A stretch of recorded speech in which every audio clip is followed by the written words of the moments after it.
Conservation Commission meeting. And I guess we will start off with Building and Board of Health permit. I do not see anyone in the audience, however. I think someone might be physically at our building. Ed, is Mr. Keyser with you tonight?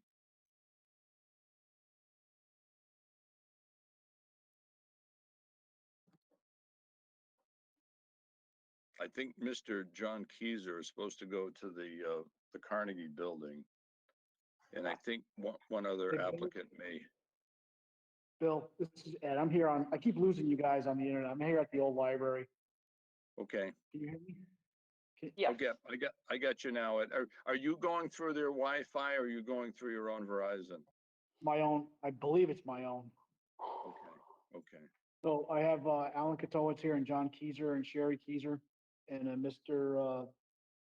Dwayne Camp. Two are building permits, I believe, and one is just for discussion. Okay, why don't you start with Mr. Keyser then first? Sure. I'm going to recuse myself from voting. This is the project I worked for before I was on the Conservation Commission. So I don't know if John wants to come up and present. I can.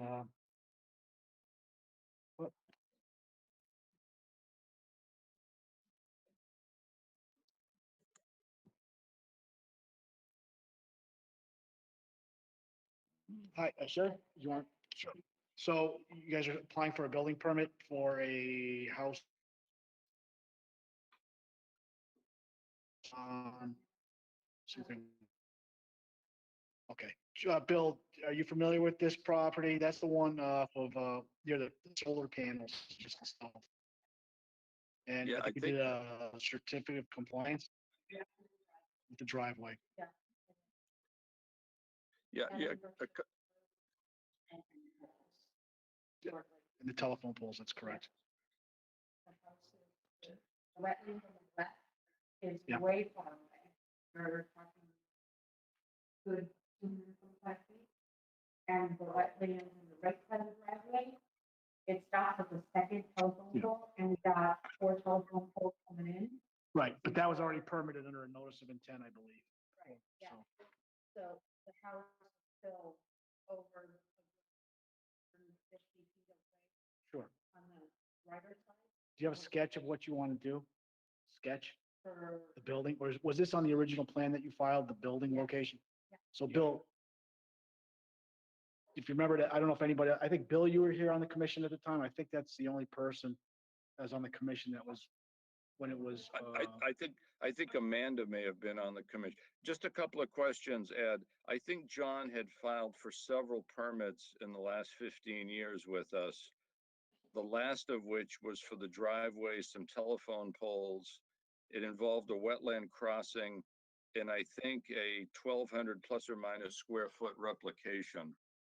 And the question is, was that replication NOI? Do we have a certificate of compliance that has been signed by the commission for that? For the driveway, yes. And when Ed came and surveyed, we were only supposed to, we would originally had this, we were trying to stay under that 5,700, so it's stating Granby and didn't go to the state level. But Ed came and surveyed it, and we ended up doing 6,000 square feet replication. That did get closed out. Sure. So that is all set for the driveway part and replication. And then Kevin Brooks is going to be coming back, but you didn't want us replicating anymore because we had already replicated over what we were supposed to. Right. And we were only turning around and putting 2 12-foot squares in for the 2 telephone poles. Only the first 2 of the 5 telephone poles are in the wetland. The third one is outside of it. Excuse me, Ed, could you interpret Mrs. Keyser's statement, because I'm having trouble hearing her. Sure, I apologize. It's probably my phone skipping out. So back when the wetland replication, they replicated 6,000 some odd square feet of wetlands. They probably disturbed how much square foot under, it was under 4,900 square feet. Well, yeah, otherwise And it'd have they to go to the roughly- Army Corps. Okay. So, can you hear me now, Bill? Yeah, Am I you're still fine. cutting out? No, your signal's good. Actually, if you want one of the applicants to speak, just hand them your telephone and have them speak directly into the microphone might be a better approach. I think, do you have a picture of that, John, what you want to do, the house, where the house is located? Yeah, why don't we look at the location? So, Sorry, just trying to stick with 6 feet. So. so the house is located here, The right? house is gonna be roughly in this area. It may Yeah. actually be a little further back now. Can somebody tell him we can't see what he's pointing to? What's the Good address? point, Bill? David. Good What's point, the Dave. address? Great. Can you, Ed, there, Okay, you're okay, all right. Yeah, zoom in on the plan so we can see the plan, Ed. there's the wetland replication, I believe in green. Yeah, That was the driveway coming in. yeah. Can somebody ask him what's the address or what we're close to? It's 200 East Street. It's gonna be way over And the here. house is back here. That's where all the houses were removed. And I think the You solar, still have wood. It's Yeah, near oh, that over here. area, Dave. Yes. correct. Now, Ed, let me ask a question. I believe we permitted, John had a leach field or something shown in his last design sketch.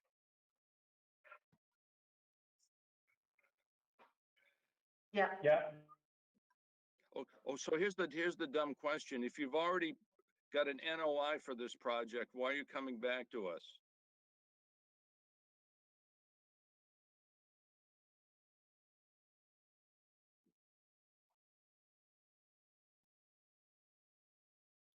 Frozen in time. Also, it looks like there are 2 orders on this. I Last think- time DEP raised the concern that we didn't close out the original one. So there's I already agree. 2 open orders here. Yeah, these guys, we have to, again, this is a situation, and this is for Janice's benefit as well. People come in for building permits with absolutely no background review. We haven't had a second prior to this meeting to review anything. And it's just unfair for the commission to get thrown into this position where we have to review things on the spot.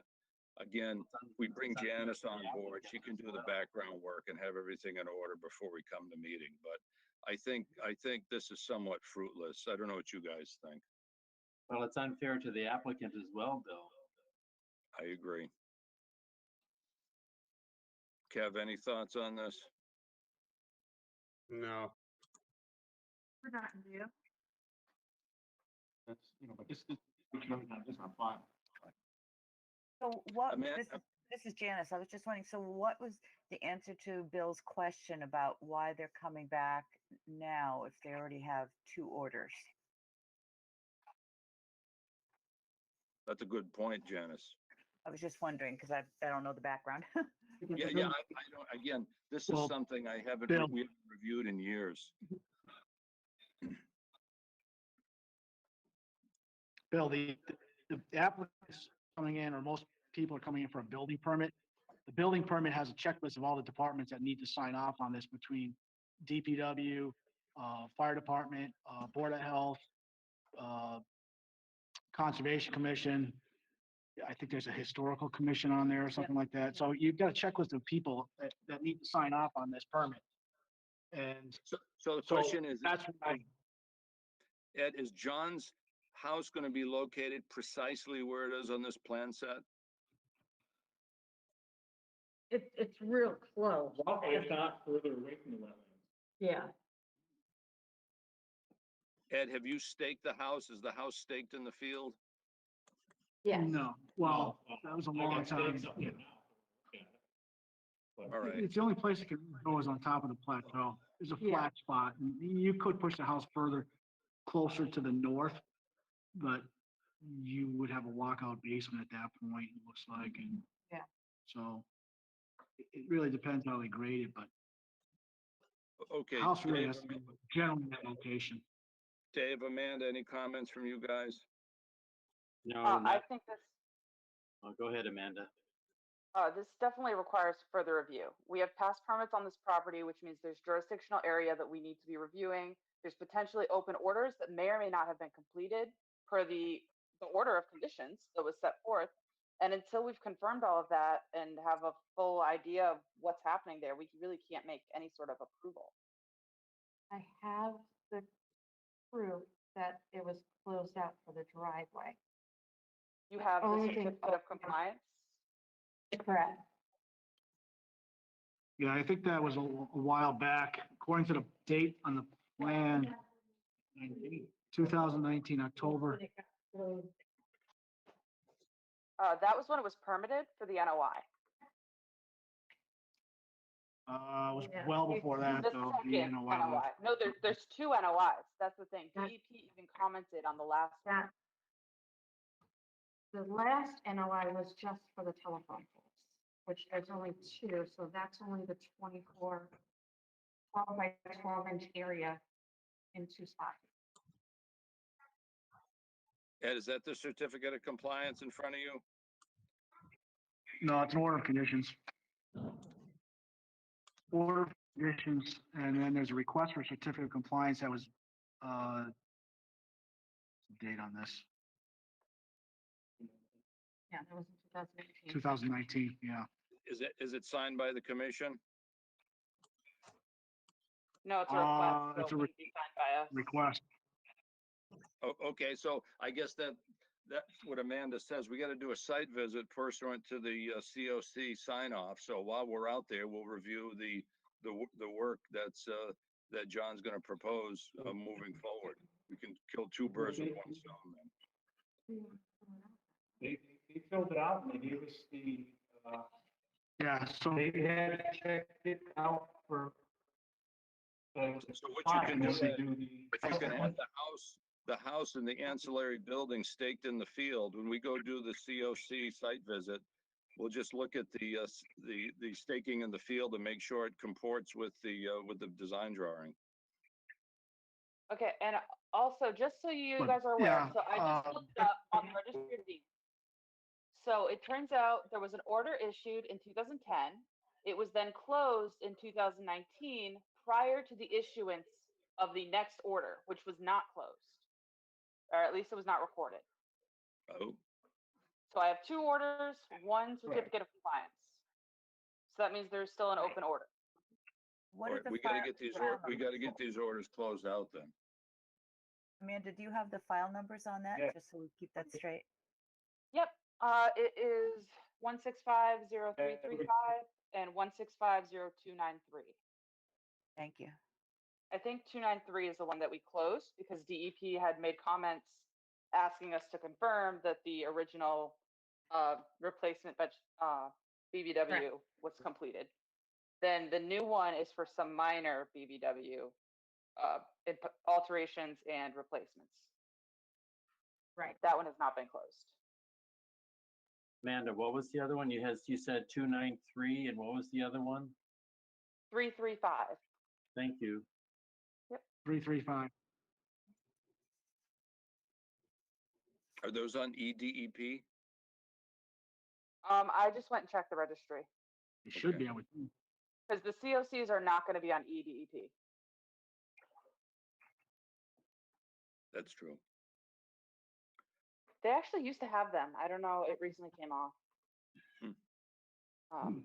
But anyways, I just think we should be reviewing things before we start issuing things, especially if there's already been replacement wetlands on the site and stuff. Like, are those still there? Have they been Good, You know, good point. just Good point. Good filled point. in or, converted into landscaping? Yep, We don't ver- know. Excellent point. Excellent point. Well, I'll let you guys deal with it because I'm going to recuse myself from this anyways. I was just giving you information. Again, I started this project before I was in the commission, way back in the day, that first runabout with 2009-ish. I did have. But- So, Okay, thanks, Ed. right, yeah, no problem. That's good. Okay. Again, I suspect what we're going to have to do then is paperwork review, hopefully we can bring Janice on board to help us with that. And Amanda, when do you want to do a site visit out there? I am not available this week or this weekend because I'm going to be in Rhode Island. So Okay, it'll have to be the following week. oh, okay, so let's 21st? schedule. John, could we do a site visit on your property then on August 21st? Is that okay? You guys are off in 19. What? I couldn't hear anything. No. Can you hear me, Bill? Yes, Bill, Yeah. can you hear me? yes. Sorry, I don't know, my phone, sorry, it's kind Do of, you still have the code from 2019 when you guys went? Bill, there's a code at the gate. I guess John can, or Sherry can get to you for the code for the gate. There's an gated electronic key. Okay, Mhm. and they'll be on that particular date. All right, we'll arrange to Yeah. get that prior to going to the job site. Okay, so it'd be, Yep. typically we go at 9 AM on the 21st. Okay, thank you, guys. We'll get this done. It's gonna take a little bit of work though. All right, thank you. So I guess Okay, they'll thank contact you, you. Mr. and Mrs. Kaiser. Thank you. Yeah.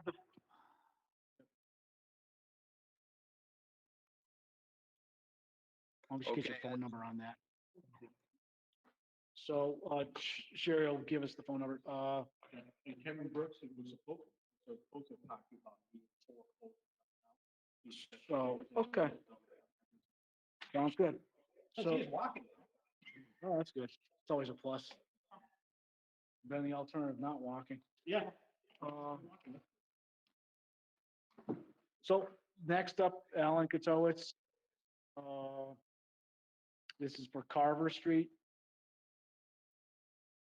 And again,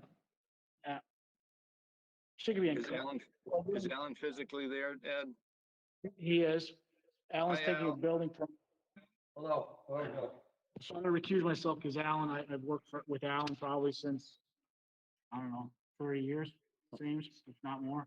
I'm sure. So This. let me Is go there an back. address? It's Lot- Carver. Lot 2 Carver Street and Lot 11 Chicopee Street. They're out in the field and one's in the woods. Okay. Yeah, Amanda's gonna look it up on Mass GIS.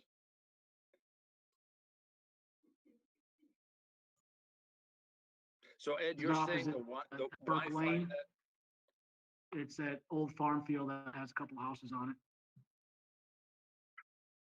yeah, it's the one that Ed, All right, Bill, can you hear me? Eddie LaValle's houses, is it next to LaValle's houses? No, Edlow Valley, I don't think ever built out there, did he? Not on, Not no, on- we're over right on the, behind the point of Chicopee Street and Carver Street where they meet. Oh, okay, You yeah, know, Red because Gap, he Red built Gap Farm. 3 or 4 houses on Carver Street about 25 years ago. No. No, it's up toward the intersection more, Bill. Okay, all right, so are you on No. Chicopee Street or Carver Street? Both, the Oh. two lots. One of each. We have 2 houses built Carver that are existing and we're on our going those 2, and then we have State Harbor, 1 lot behind that would be lot 2, and then lot 11, we have 2 houses built on Chicopee Street, and it's adjacent to those. Okay, hey Ed, if I could ask you, would you be kind enough to walk around the room and see if you find a sweeter spot for a cell signal that's not gonna freeze on us? If you walk around the room, you might be able to find a place you get 5 bars.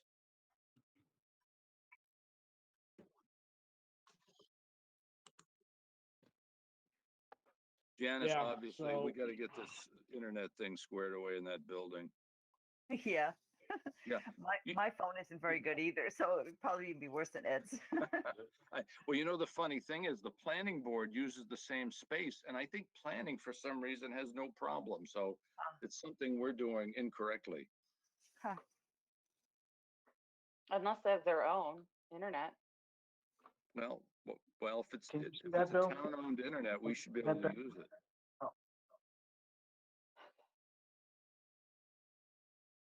Bill, I don't know if you can hear me. I just went around the room. I had 5 bars and then it went down to 2. Okay, I I can started see, utilizing. yeah. Amanda, do you have enough info where you can mass GIS this as a first guesstimate? I mean, I think so, but I also don't know. And I feel like we might need to just go and take a look Okay, because you know how Granby is all historic ag fields, even the ones that have grown into forest. And so I have a feeling there's a lot of stuff that doesn't always show up on the maps. okay. Yeah, Alan, most when do of you it was want all to, pine. Al, when do you want to break ground for these houses? What, yesterday? Yeah, All right, we have 2 existing that are next door on lot 11, which is right here. We have number 10 and 9. Yep. And behind that Built is already. where it's We're all still in the forested. field for lot 11. And then we also have one that is for lot 2. Huh? Lot 2 is also right behind.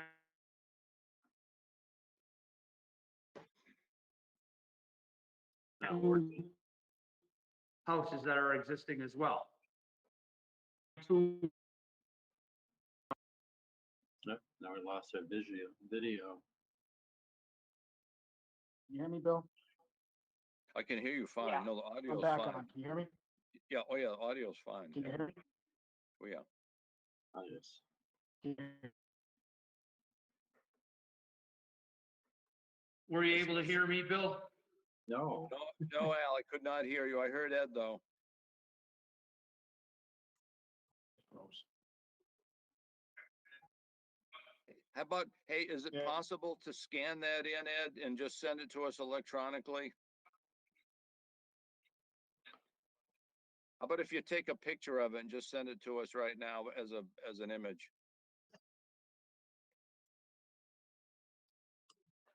Was this part of the documents that we were going to talk about with getting digital submittals of things? Because this is really, really frustrating for everyone involved, both the applicant and for the commissioners. I agree. Dave, does your document cover this situation? what do you mean, my document? Providing digital submissions. Say that Yeah, again, please. Providing digital materials to the commission Oh, for review. Yeah, well, yes, the applicant, the process, you're talking about what I created as far as Yes. the process? Yes, it does cover this. Okay. Another good reason I'm for also it. I'm also looking at it on the Mass GIS, and I can kind of see what he's talking about. The trouble being, I can't hear what the individual is saying. So I can see where he's talking about it because my hairdresser that retired lives right across the street, so I know the general area. And it's all a big open field. I know that as well, but what Amanda's saying is correct. It's one of these lots is right next to 327 Chicopee Street, and it appears to be there's wetlands in the back there. So Yeah. And the elevation appears to be the same as some of the elevations on the adjacent lot. exactly. So Further causes concern. And since it was all historic ag fields, when it was plowed, historically, that would have disturbed and altered the soils and changed the drainage profiles. Some of So- that might have restabilized itself if there is, or, was or is wetlands there now. It might have reset, basically. So just taking a look there would be good. So that's what you're suggesting, Amanda, is just doing a quick site visit and it'd get Just it to done. confirm, yeah. All right, we'll put it on for the 21st then, after Mr. Keyser.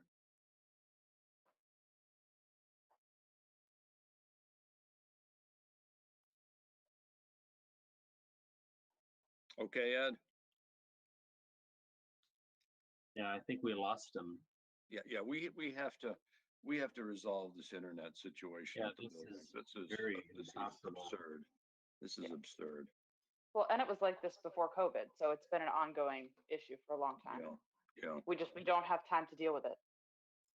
Because the only Right. time So we on talk that- about it is during our meetings. I guess the town just doesn't want to improve the service that's there, I guess. I don't know. Well, you know, I'm the on, funny thing right? is, if we were all virtual, this would be fine. There'd be a non-issue because Amanda could take that document as a presenter and share all the information with us right in front of our eyes. But Well, we have to running make a- sure Kathy sets up She's, center mode every single time.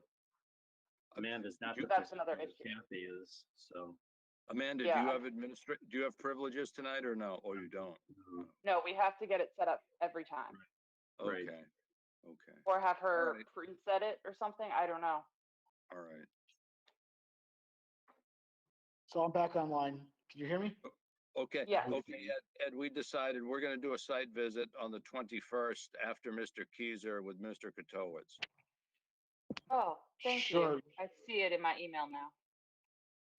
You'll have to get in touch with Alan then. You have his, I'll get it. So Alan will get you your phone number somehow. I'll get it to you, Bill. Okay. All right? And you guys can call Ellie. Alan, do you need to be there? I'd like to be, to see what Okay. the problem is. Absolutely.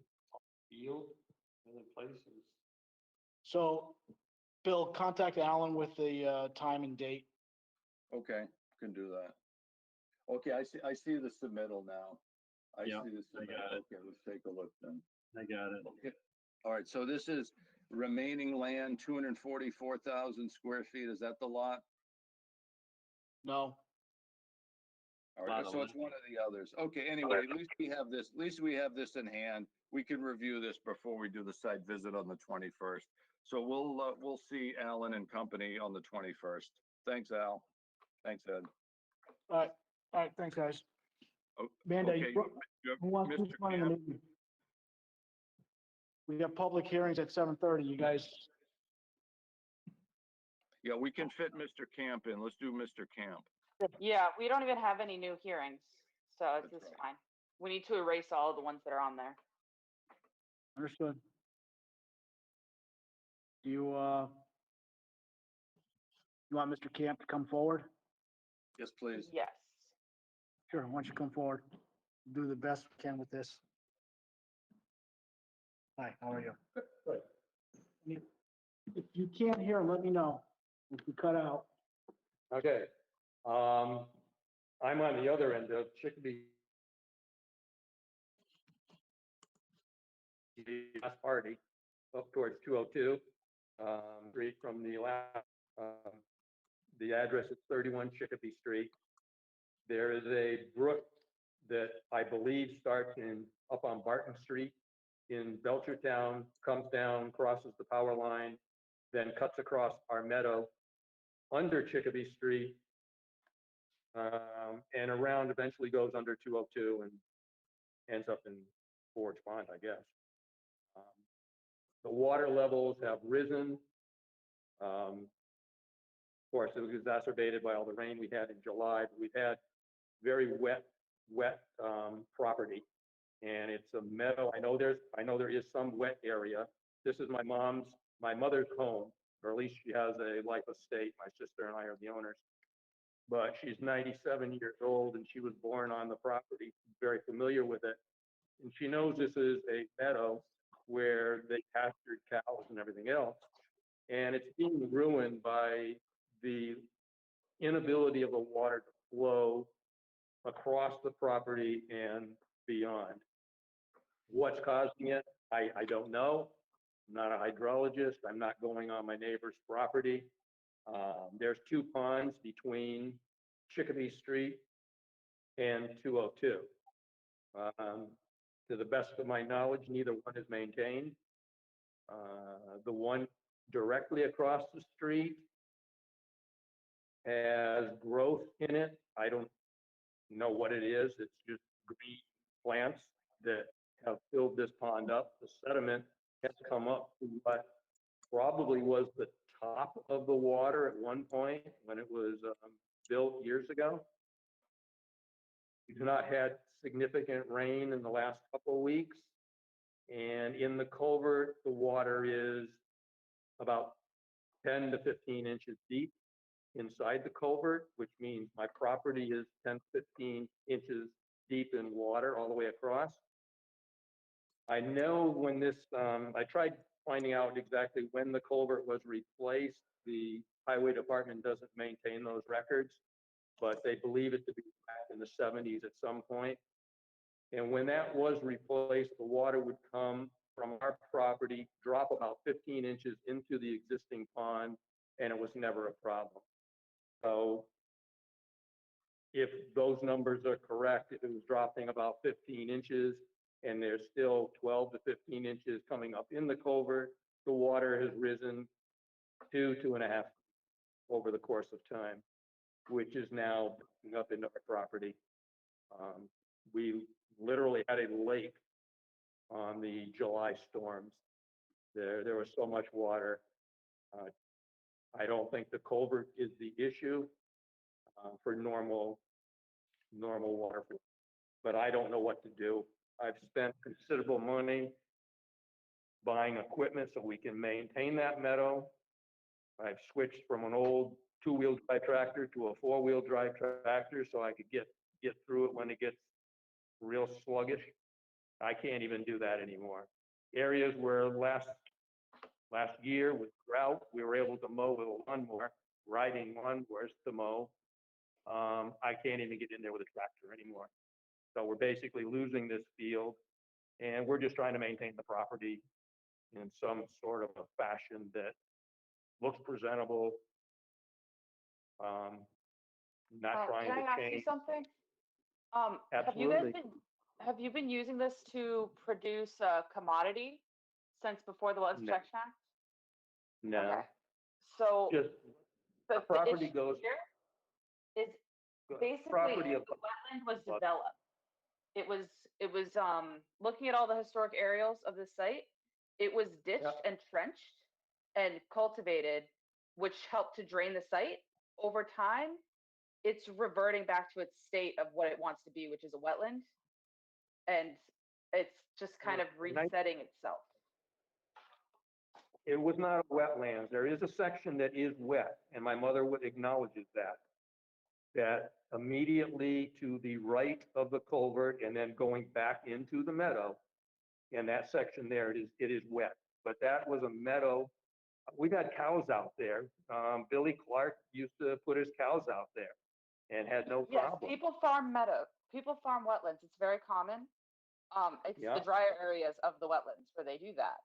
And I'm looking at the aerials from 1962, and I can see the wetland was where the house is right now. No, impossible. The house is 15 to 20 feet above that meadow. I don't know, Amanda. I don't know what you're Hold looking on. at. Yeah, hold on. So Let me just ask a couple of questions. Go ahead, Ed, and I have a couple of questions. Go ahead, Ed. yeah, so my thought on this is obviously the hydrology has changed, whether it's through environmental causes or man-made causes. My suggestion to Mr. Camp is either to hire a professional to look at it to see what the change is, whether it's something upstream that's changed by development, or if it's just Mother Nature changing her ways. And we have had quite a bit of rain this year, especially in July. And I think as a commission, we don't know the answers. And we could go out and look at it and probably agree with what he's saying. It's wet or it's backing up on his property, but we as a commission don't have we can't go and say, okay, the culvert needs to be changed to make the drainage better. We don't know. I mean, I would suggest going out and hiring a professional to either look at the hydrology, wetland conditions, what changes upstream, or, from that avenue. I mean, I can feel for him that purchased equipment to maintain the meadow, his fields, whether that's can continue to be mowed as a field because it like Amanda says, maybe it's reverting back to something it was 100 years ago. We don't know. Yeah. So that's my, I mean, we can go out and look at it as a commission, but us looking at it doesn't give them an answer. we can't tell him, you need to do X, Y, Z. He may have to come in here with an RDA, request of determination, or a notice of intent on what he wants to do to fix that problem. You know, so the problem solved by, you know, replacing the culvert. Who knows? But I'm not saying that's the fix, but as a commission, I think we really can't tell him what the answer is to this problem. Yeah, let me just zoom in on the location. Mr. Camp, we had spoken, Bill Shaheen, we'd spoken on the phone a couple weeks back. Yeah. Is your property 544 East State? What is your house number? 31 Chicopee Street. Okay, so you're the big lot, 31 Chicopee. It's a huge property. I got it then right here. And it's got a stream, which I suspect is a perennial stream running right through the property. And I guess north of the wetland and the stream is a house, and that's the subject house you were talking about? Is that correct? No. Yeah, no, this would be more westerly across Chicopee Street. I'm looking at 31 Chicopee Street, and I see one dwelling unit on 31. And it's a rectangular house shown on the map toward the north part of the lot, just north of the brook. Yes, that's correct. I'm sorry. Okay, that's it then. Okay. And then crossing Chicopee Street to the west, I see a pond with on house number 40's property. And then I see another pond / wetland on number 550's property, 550 West State. Okay. All right. So there's obviously either some sort of backwater being caused by a beaver dam or some sort of issue on the down gradient side, or as Ed said, maybe there's increased flow coming down the stream from Belchertown due to new development upstream. Okay. I mean, it could be. No, let me just hear me out. Granted, now Kev, what's your latest numbers for July? What do we have for rainfall in July, Kev? Well, in Holyoke where I work, 12 inches, and then I heard one guy down in Munson got 18 inches. People in Hartford got 18 inches, so 12 to 18. All right, so we essentially had almost a third of a year's rainfall in 1 month during the month of July. Okay, so Ed, you have an excellent point. Again, if we go out, we're going to charge Mr. Camp $75 for a site visit. We're going to walk around. We're probably going to shrug our shoulders. Not that we want to commit or we should commit on a solution. So I think Mr. Camp should hire a civil engineer to diagnose the problem and come up with a game plan. Again, it might be something caused by the town drainage, but I think, Mr. Camp, you spoke with Mr. DeRocher? I'm not sure who that is. He's the highway chief in town. I'm not quite sure what his name is. I know his first name. Yeah. Okay. Yeah, him.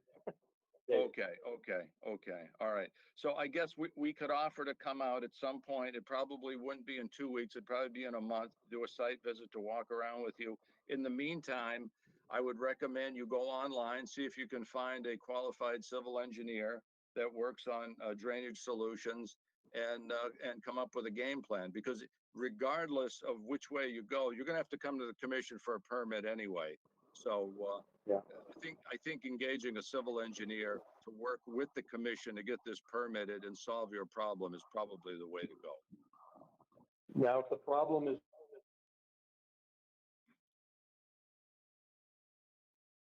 not on my property, how do I address that? Well, if it's I mean, not the on your result property, is on my it's property. probably That's caused by a My beaver property is causing the obstruction problem. or some sort of damming action. And that's something that, again, once you diagnose the problem or the actual causation, then we can come up with a remedy. But let's do this scientifically and come up with the proper causation. Let's not jump to conclusion. What do you Can I guys ask think, Amanda a Amanda? question? Yeah, go ahead. Are you suggesting this house is built in a wetlands? Which we didn't get a permit for, to put a house in wetlands. Well, it was a historic house. It's been there a long time. So it would have been before the Wetlands Protection Act, and also back then, conditions were different, just because of all of Okay, the you're- plowing activities. Amanda, you're not looking at the right. This house was built in 1972. Oh, it cut out again. So Yeah, I'm not that's- quite sure what you're looking at. You hear me now? I just lost you guys. Yeah, it's going in and out. I don't have the aerials from 1972. I have 1971 and then 1997. And I Yeah, also so- have 1962 and 1957, where I can see the historic drainage patterns of moisture that DEP uses as a reference point to see wet sites. Yeah, either way, Amanda, it still has to be. I understand he still needs I'm not saying that he doesn't need a professional to help him out. I'm just trying to explain that it might not be something Which- that's. Well, I'm just curious to know, I mean, you can't be looking at your.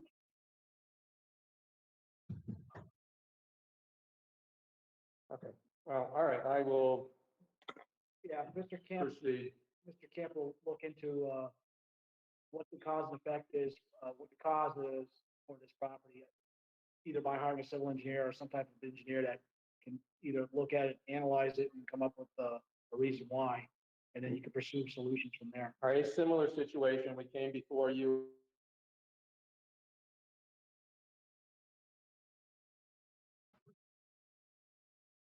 In 1977, and by 1981, somebody called the Department of Environmental Quality Engineering, 50 dam that they put up in that property, which was causing backup into our property. That's Okay. DEQ. I Well, mean, you're Should I dating be yourself dealing if you're with them? quoting the DEQ. I mean, that's where it went before. Well, yeah, I mean, that's the records we have going back, that was, there's been problems with the water after it leaves our property. Yeah. Here's a question. Ed, are you on the Mass GIS, Ed?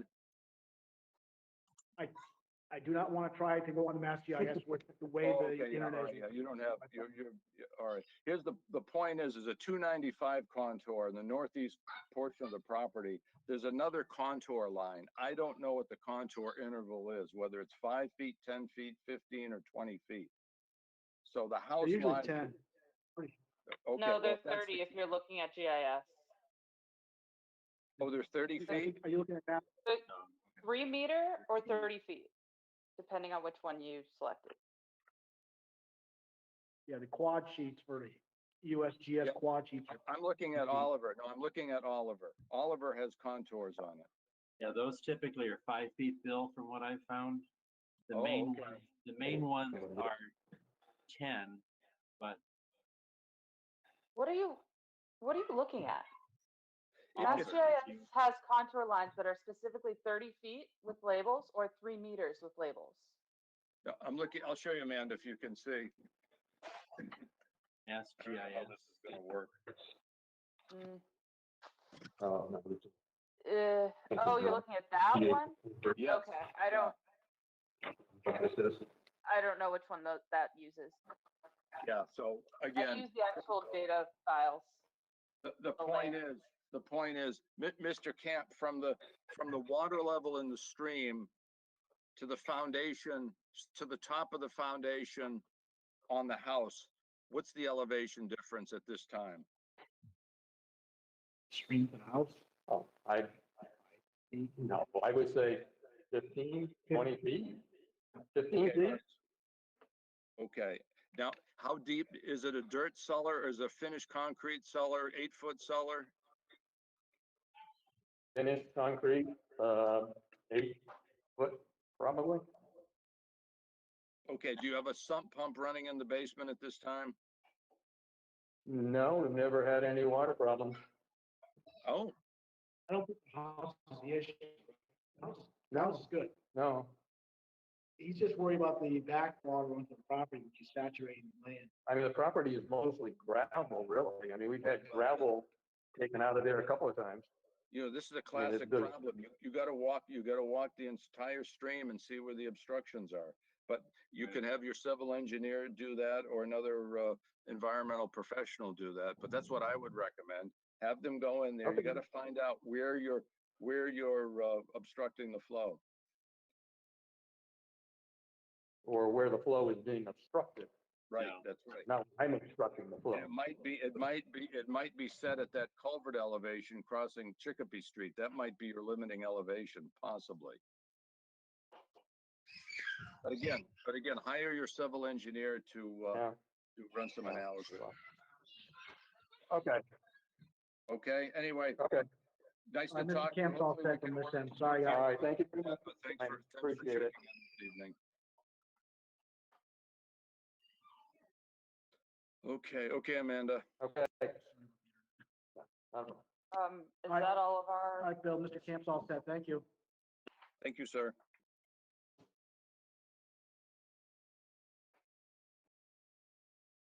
Okay, so I guess the other two things we have, Amanda, are those two documents, one drafted by Dave, one by Ed, and then we'll chit chat with Janice for a bit.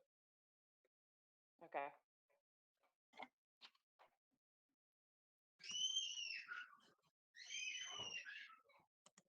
Who is screaming? The baby wants some milk or something. Sorry, I'll turn my mic off. Oh, no, it's fine. I was just curious. Oh, that's Kev's kids. Which one are we looking at first? Whatever your pleasure is, Dave. Let's look at yours first. Because yours is administrative more or less. Right.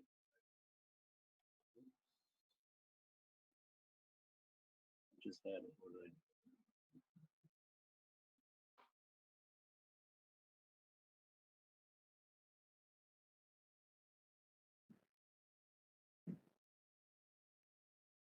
did I- I used to be able to click on these and they'd open right Amanda, up. can you hear me? Yes.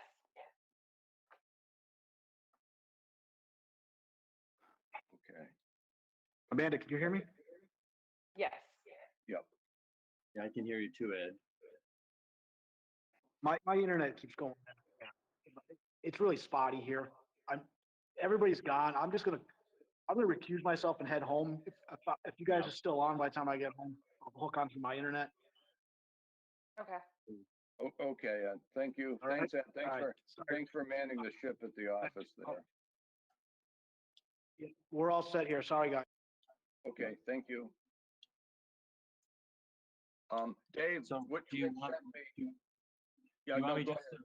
to if everybody has a copy of the application procedure in front of them, this is a procedure, when I was developing projects in different cities and states, I often could not just submit to a board. They gave me basically rules and procedures for my owners to make sure they got all the correct documents in place in front of their boards so that boards could review them in proper time. They weren't looking at a project for the first time when I made the presentation, so that people could ask intelligent questions of me, of my time, because my clients always paid for me to make presentations for them. So there were time limits that we had to meet. And what I did with Bill's help was put together a very brief summary of 2 weeks for new applicants.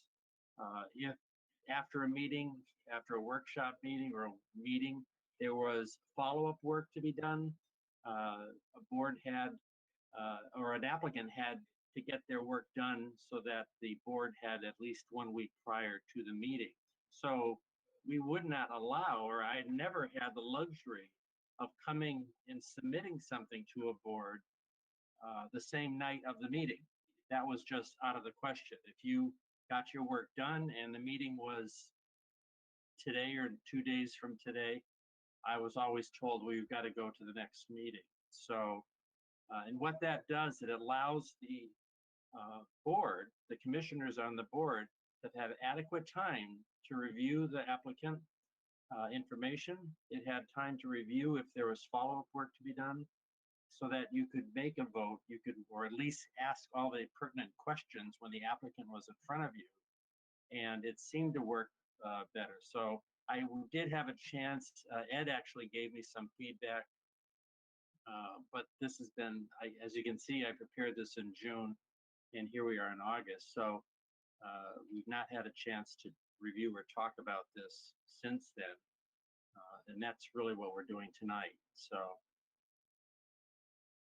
I'm open for any comments or questions or why fours. I did talk to Kathy Leonard about this. She said Granby has not, in her review, she said we've never had something like this in Granby, where you're giving the applicant some guidelines on how to, number one, what type of information that the board wants to see, and also when can you get on in front of the board. That's terrific, Dave. I'm so glad you've done this. Again, I wish we had administrative privileges because I'd love to put this up on the screen. Yeah. Amanda, do you think Dave should just read this verbatim? It's short enough. You could just read it verbatim for the benefit of those of us that aren't looking at it. Oh, Sure. Yeah, right. because and particularly Janice would be interested in this. Go ahead, Dave. Just read the whole thing through if you would. Okay. It's basically, it's on Granby Conservation Commission letterhead. It's got a simple date on it, and then it's application procedure. So every applicant would get this when they're looking to make an application to the board. And basically all it says is all new applications are to be submitted 2 weeks prior to the desired meeting date to be placed on the agenda for that meeting. Applications submitted after this deadline will be automatically placed on the following meeting schedule. All information submitted for questions raised at a meeting shall be submitted 1 week prior to the next meeting for it to be reviewed prior to the following scheduled meeting. Then in bold, it says all application documents and follow-up information shall be submitted in a digital PDF format only. Now, I think on that one subject, Ed came back to me, Ed Champlain said we probably should keep paper as an option, but as we can see, paper doesn't work very good in this virtual world. I agree. Moving on though, it says meetings are normally held the second Tuesday of each month at 7 p.m. Please confirm the date and time with the assistant town administrator, which would be Kathy. Currently, all meetings are held virtually. See the link below, and I have a link for tonight's meeting. This follows Kathy's lead. You may also dial in using your phone at the telephone number and the access code provided. If they are new to GoToMeeting, which many people are, you can get the app now and be ready for your first meeting. And we have a link to the install application. And it's that simple. It's on one 8.5 by 11 sheet of letterhead. Okay, good, Dave. The only question I have is the second paragraph. I don't understand how that works for us. All information submitted for questions raised at a meeting shall be submitted 1 week prior. Is that questions by the commission or abutters or applicants? Extrapolate on that if you would, Dave. The meaning for that is when you're in, many projects will go multiple meetings, at least the ones I was associated with. And when you are responding to questions raised by the board,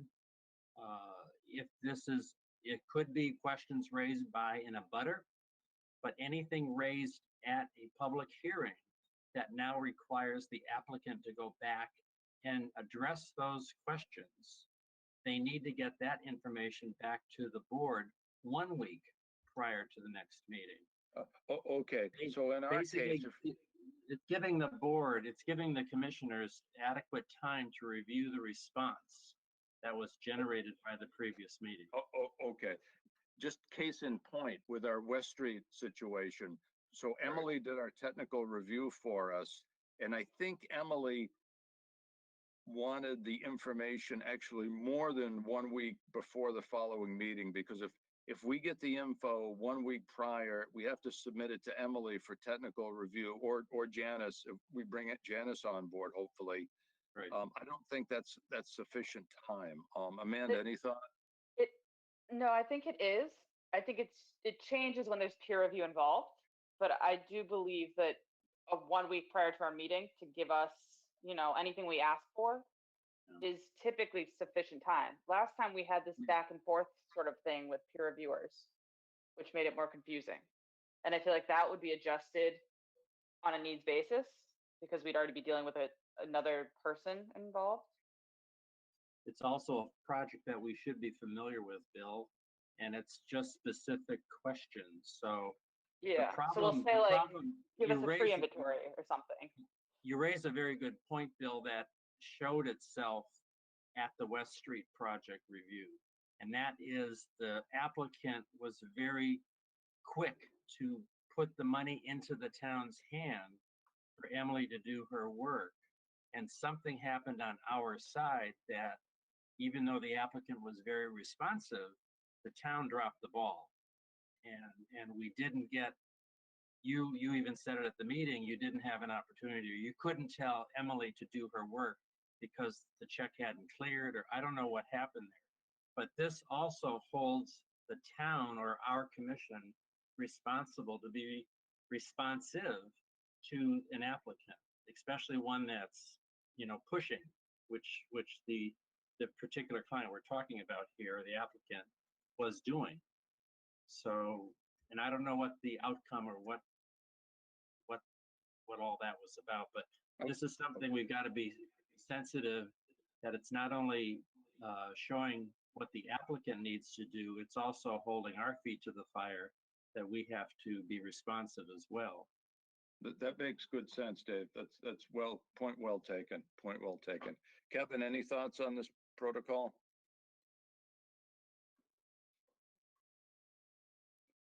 Yeah, it looks good. I like how it's short and simple, and it's not 2 or 3 pages. So very good. Yeah.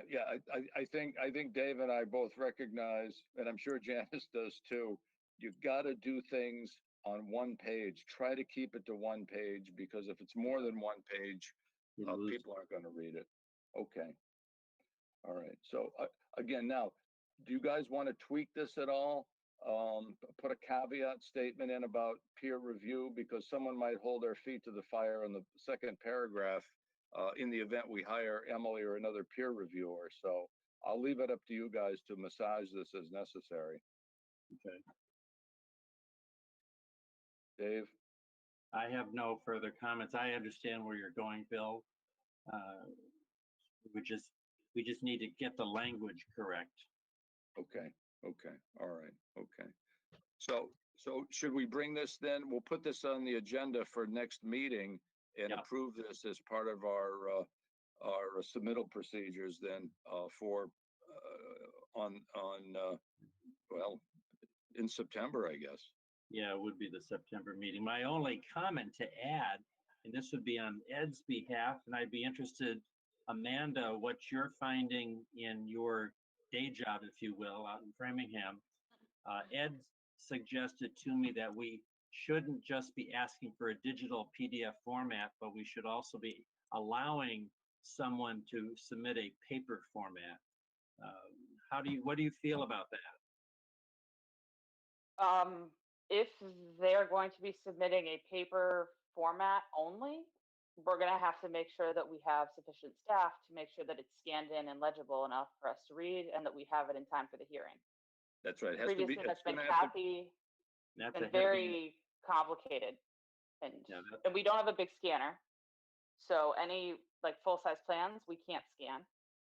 Also, it has to go through Kathy, and that's hard. That's difficult.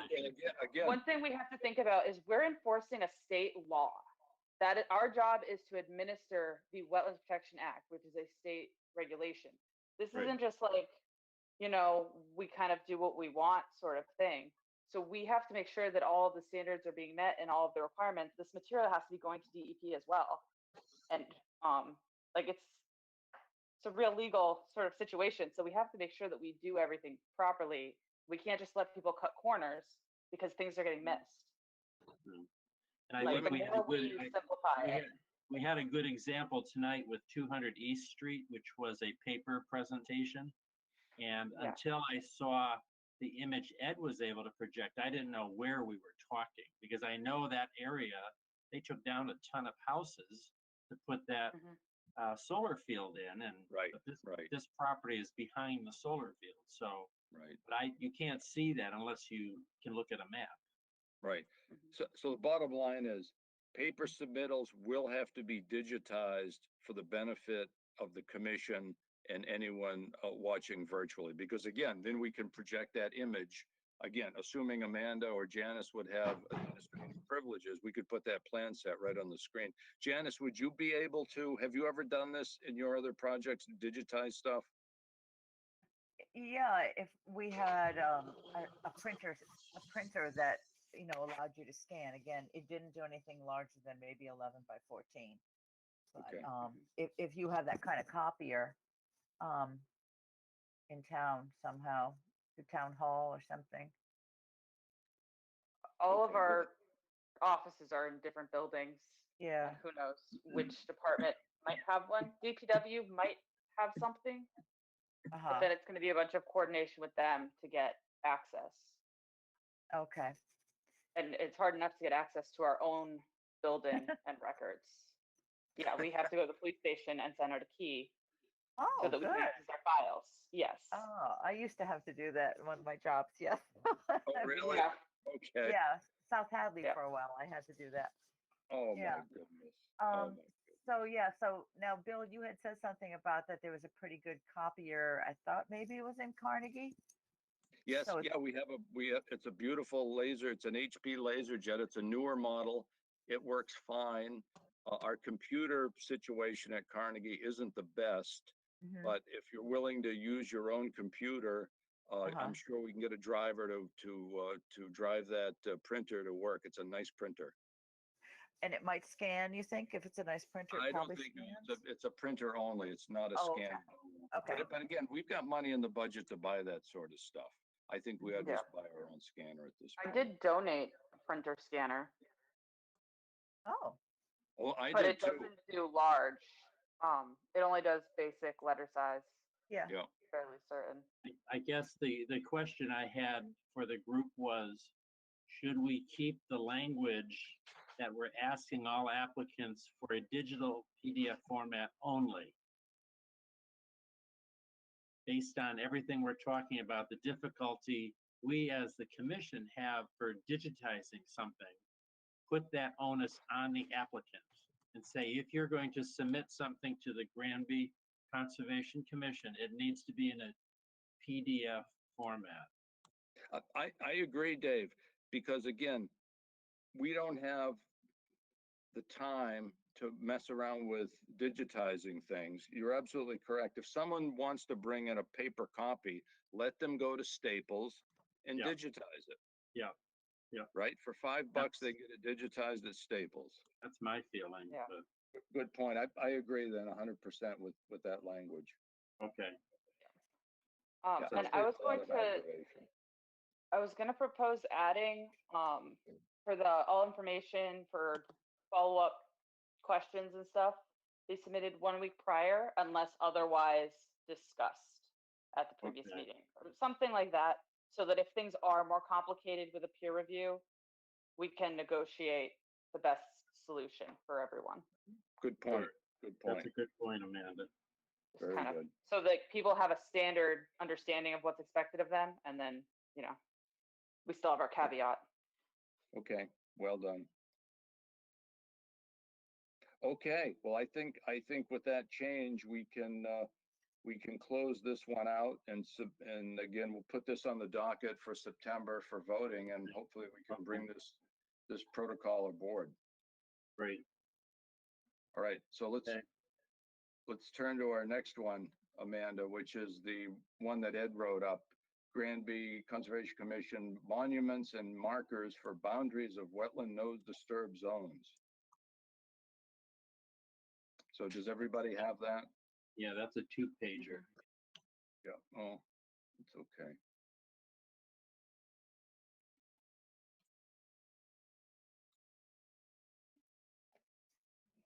Was this sort of along the lines of, I looked at the minutes and there was minutes from, I think it was March or something, where you guys had required some markers.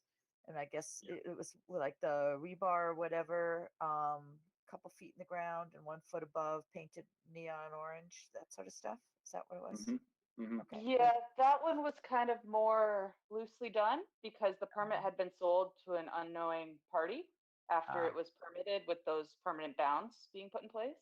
Ah. And so we worked with the new homeowners to come up with a solution that was realistic for their budget and their options, I guess. So we tried to be flexible with them. Mhm. Oh, Good. But in the good future, match. we're hoping to make it something that's done before it's sold or work starts. That's Something like good. that in the order. Yeah. And what are the monuments going to be this time? Or what are you recommending? Or are there options or what? Yeah, Janice, I think Ed's here, and Ed's Yeah. the author of this. Ed, are you here? Yeah, Bill, Oh, hi. Can you hear me? Oh, good, no, wonderful. Hey, great timing, great timing. We've got your Sure. monumentation language up, and why don't you go through that since you're the author? It looks terrific. Sure. Basically, that's a reiteration of the, I believe, the Hamden County, Hamden Conservation Commission. And I've seen other similar wording in other commissions about monumentation. So that's nothing, I mean, nothing new. It's just a reprint of other commissions. I think if we utilize it, or whether it's concrete bounds or lally columns or something that's permanent. But I think this should be implemented. The monuments should be required to be put in before a building permit's issued at least. Mhm. And I that's think I would also advise that we have them record like the map with the yes, surveyed bounds at the registry or yes. something to that effect. With the conservation easement granted or restrictive covenant or restriction within that, Yeah. that area to go with the deed. Yeah. I So, would hesitate away from using the NOI numbers on the permanent documentation and maybe just have, you know, limit of or no alteration zone or limit of lawn or something like that in perpetuity, just because most people aren't going to know where to look up an NOI number. So if you're a new Sure. property owner, you're going to have no idea what that means. That would be more or less for our benefit. I have seen that NOI posted I know. on I think on job site. I think it was in Munson. Was it Munson or Palmer? They had the Yeah. stamped NOI number on it, which I agree with. Unless you're a conservation commissioner, you wouldn't know. I mean, the general public's not going to know what that means. Yeah, we had discussed it in Framingham too, and I think that ends up being the biggest concern. And it's the same with conservation restrictions. They'll kind of want to put the NOI number that it's associated with on the document or on the markers themselves. And any person who's now living in that area, or like maybe they're part of the subdivision now, they're not going to actually know what that is or know where to find the information related to it. So having something more, I don't know, accessible to the general public, I think makes more sense. And then if they want to know more, they'll have to do the research, I guess. Sure. okay, I had a question on item 1D. So all monuments shall be capped with a 2-inch diameter domed aluminum marker. Bernstein MNCD2 or equal. Sounds like some sort of cut sheet denotion from a manufacturer. Engraved as described in section 3. Top of concrete core must be drilled to accept the marker. Has anyone ever seen these aluminum markers? Yes. Yeah, Ed- they're available. Sure. It's just a standard disc. If you go to the Bernstein webpage, they manufacture them. you give them the information, and it's just usually aluminum cap, or it could be bronze. There's all different metals they use, but I believe aluminum and bronze are usually the typical ones. Yeah, okay. I suspect the aluminum's the cheapest, I would guess. I would think so, but I couldn't tell you for sure. Okay, okay. All right, so that means the applicant will contact Bernstein and have the, now what sort of information do we engrave? I guess it says in section 3. Blah, blah, blah, blah. What's it say? Oh, I see. It's got, let me see if I can read that, Ed. Hold on one second. Oh, I see. Okay, that's what Amanda was alluding to. The DEP file number and the reference number pers the as-built diagram, and then it's got Granby Conservation Commission with the numbers. Okay, I see. Well, here's a dumb question. Why does the marker not say wetland boundary on it? You could change it to say wetland, or well, it's not a wetland boundary. It's in the buffer zone, isn't it? Like 10 feet, 25. It depends. It depends upon the Typically. question. So it's going to have a number on it. It's going to have to say buffer offset 10 feet or buffer offset 20 feet. So Or no work limit. yeah, so someone who's reading that dome has to understand what it means, but just with a GCC number on it, nobody knows what it means. Correct. Yeah, so maybe we can tweak that, Ed, if you'd be kind enough for the next meeting. Yeah, I mean, we can make it say whatever you want. You could say conservation, restricted area conservation, conservation area, whatever. Let me, Janice, have you seen these before, and how should they be marked in your opinion? We've used them various times in various places, and it's sort of varied, but generally there's something like work limit or something like that on it, so that, and then maybe, GCC. I don't know if you need to do more than that or not, but yeah, somewhere there you have to give them the impression that this is you can't work beyond this area. And the file number won't do that. They'll just, ignore it or something unless it actually says no work beyond this point or permanent protection or something like that. That's what I'm alluding to. Unless it's clearly evident what it means, people are going to ignore the signage. Yeah. I also think that they're going to be different depending on the site. Mm. So like we'll have a property where they constantly are encroaching with their lawn into resource area. And so when we do our next NOI or enforcement or whatever, we'll have them put in a permanent marker and have it on the marker say like edge of lawn or limit of lawn per GCC or something to kind of demarcate that, don't mow beyond this, like, or something to that nature. Whereas other places it might be not specific to lawn, but like a protected buffer or wetland zone or vernal pool. And we might want to kind of indicate that that's what it is so that the person seeing it understands. Okay, because you're right, particularly on these properties where developers flip these parcels. Again, the unsuspecting buyer has no clue what led to the establishment of this particular marker. So we have to make this essentially a self-educating marker. Yeah. Okay, all right. Will the markers, how tall will the markers be? It says length of all monuments shall be at least 4 feet. Now, is that 4 feet above grade, Ed? No, it's usually at least 8 inches above grade, I think it says, or 12 inches Okay. Yeah. above grade. 18. 18. 18 inches. Okay. Okay. The only thing I wonder about is we had some situations in South Hadley where there were concrete bounds, and man, after 10 or 20 years, if people had just not gone back there, you couldn't find them anymore. And so at that point, people were feeling like, well, maybe you need to stick an iron pin in it or something, because I don't think aluminum will work with metal detector or something, right? That's the only thing I wonder about, if there's any piece there. If it's in an area that's going to be in woods rather than lawn, it was, we gave up finally on one property, and people had seen them in the past, but it was so densely grass and shrubs and trees that we couldn't find it. Yeah. Okay. That's why you leave them up about 18 inches. Okay. Uh-huh. Yeah, Should- yeah.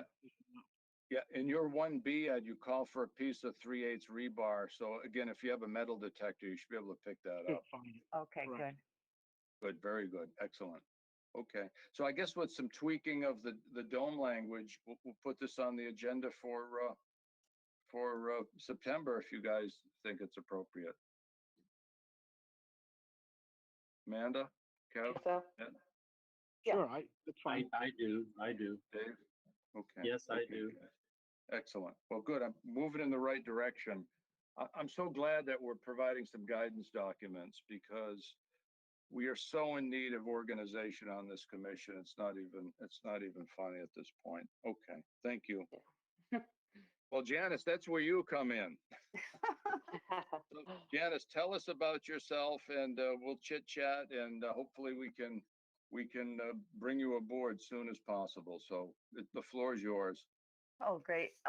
Well, I was working as a conservation administrator in South Hadley from 2004 until 2017 when I retired from that position, but I kept my other job in Hadley, part-time Hadley job as conservation staff. It started as clerk and it just after the chair passed away who had done all the work, I sort of ended up doing most of it. So it was something, it didn't have an official title, but it was something more like staff where, you know, you try to keep things moving forwards and you act as a communication channel with town hall, whether it's with DPW or the building inspector or planning board or whoever, and also for people who aren't used to submitting things, you know, online or by email or something, so they have someone they could come in and drop stuff off or ask questions or something like that so that their material is more ready for Concom review, you know, for the meeting. So it's up to what you guys need and I will adjust to that. I think we need all of that. We do. We absolutely Yeah. do. And it seems like, Yeah. yes, that one of the problems is going to be getting a better connection with Carnegie because that was torturous. Oh, Yeah. it was. It It's was. painful. It was. Yeah, Janice she needs a telephone in there, a landline telephone, and we need a reliable internet connection. Those are the Right. two things we need in that building. Yeah. Mhm. Because otherwise she'd be housed at 10 West State Street and that building has no room. They've got the senior center in there. They're playing pinochle and doing square dancing. So you don't want any part of that place, Janice. Okay. Yeah. But the good news is the Carnegie actually houses our physical files, which That's good. I think most of them are still there. Not all of them, but most of them. Where are the others? Probably That's missing. Yeah, I Okay. don't ask me. All right. You know, sometimes that happens. Yeah. I found Yeah. several dozen of those in Framingham. Yeah. Well, that's why you should It's never like let. there's no record of this subdivision. It's just That's missing. right. There's a That's gap. right. You should never let people borrow documents because they never Oh, return. yes. They I can't. know. Yeah. When I've gotten desperate and I don't have a large scanner or copier or anything, I just take a photo as best I can with my cell phone and use Same that. I thing. try to color highlight the important stuff first Yep. and then send it on. So at least there's something, you know, that's digital if you can't get it otherwise. Absolutely. Yeah, it would be great to have someone who could be the first point of contact for conservation, to keep up Yeah. with people and help Right. make sure they have what they need and can. I mean, I don't know if we can give her agent powers, but like having someone who could look at it and be like, you're definitely not near any wetlands. And you I don't think- need a yeah. permit. I think that's still best for the Concom to handle. I know that some towns Okay.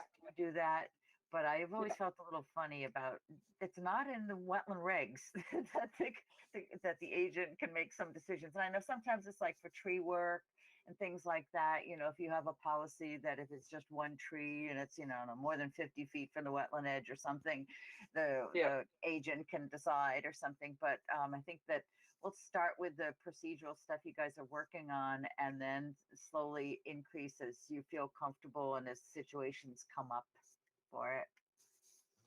Okay. Yeah, and I think that takes a lot of the politics out of it. If there's going to be political heat, we should take the political heat, Janice. We don't want you to be involved with any of that stuff. Well, So that'd be nice. that's yeah, no, that's good. That's good policy. Really good policy. Yeah. I don't want to Okay. take things out of your hands. I want to help you, but you know, I No, don't want to no, take that's your right. your positions. That's right. Yeah. That's right. You know, frankly, I you're going just to. noticed. No, go ahead, Sorry. Amanda. Oh, I was just gonna say it expedited things in Framingham because we get so many things. But yeah. And our meetings are so infrequent. Janice will save me about 8 hours a week typing and doing forms and stuff. And Dave, how many hours a week are you expending at this point on minutes?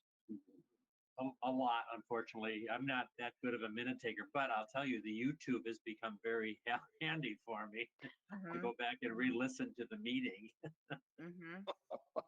Well, That is helpful. that must be like water torture. Well, the nice thing about YouTube, you can speed through boring conversations. Well, I was impressed with the minutes that you guys did have, which I think was done by Dave. That's on the website.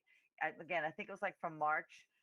That's when my system broke down in Hadley. I mean, we started having 2 meetings a month, and we had like a dozen new applications, and it just blew everything out of the water. So that's when my minutes stopped.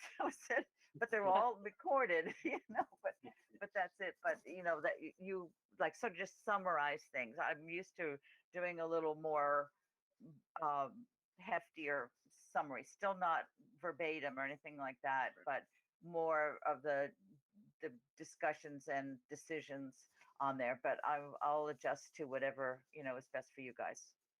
Okay, that's wonderful, Janice. Well, again, by authority of the selectmen, about 6 months ago, we were given the charge to bring someone on board. And I think, Janice, you're going to be a great fit for us. Again, to the other commissioners, do you guys want to make a motion to bring Janice on board? Do you want to wait till next meeting? How do you want to do this? Oh no, I make a motion. Okay. I make a motion. We bring Janice on board immediately. My only question, Bill, is according to what Kathy said, can we do something like this legally with the public hearing thing, or is this something that's an internal non-public thing that we can? I think this is an administrative event, which is non-public. That's the whole point. That's why I referenced the charge that were given by the select board. So I think this is something we do not advertise because it's an administrative event. Well, in that case, I don't know, Amanda, were you getting ready to say? Oh, I already made a motion.